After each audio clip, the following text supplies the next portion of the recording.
Koti kuliko Kasajja Jamil ngono yali town clerk wa Arua Municipal Council, Rajab Kamiru, Joseph Mande Bagonza ngono yali amyuka town clerk wa Arua wamu ne Andrew Otim. In light of that presentation, you are hereby committed to High Court for trial.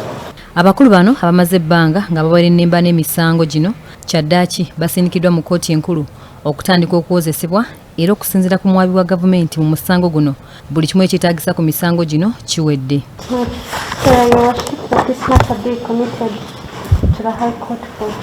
Abakulu bano bavunaanibwa emisango gy'okukozesa obubi woofiisi wamu n'okubulankanya ensimbi eziba mu bukadde 46 nga zino zaali ziteekeddwa okukola ku nguudo mu kibuga Arua wamu n'okusasula abakozi. Bano emisango gino baagizza mu mwaka gwa 2013 wakati w'omwezi gwa Sebutemba ne Desemba era basatu ku bano bwe basimbibwa mu maaso g'omulamuzi emisango gino baajeegaana. Kyokka Joseph Mande Bagonza ono nga yali amyuka town clerk wa Arua mu kiseera ekyo teyasobola kujja mu kkooti era bw'etyo yayisa ebbaluwa emuyita okweyanjula ng'olwaleero ono alabiseeko mu kkooti. We are here in accordance with the summons that had earlier on been given to you. We tender our apologies.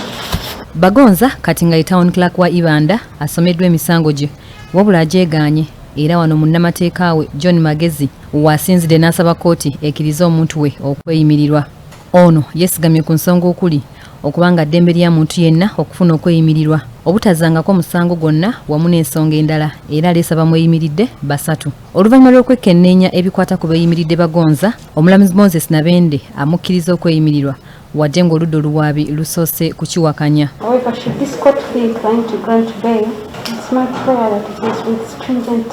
Bagonza asabiddwa okusasula obukadde 3 ez'obuliwo nga bamweyimiridde bakusasula obukadde 2 ezitali za buliwo. Kati mu kiseera kino ekisigalidde ye muwandiisi wa kkooti enkulu okutegeeza abakulu bano olunaku kkooti lw'enaatandika okuwulira omusango gwabwe. Flavian Nkuze, BBSKATI, Gambuuze mu ddiiro lyo.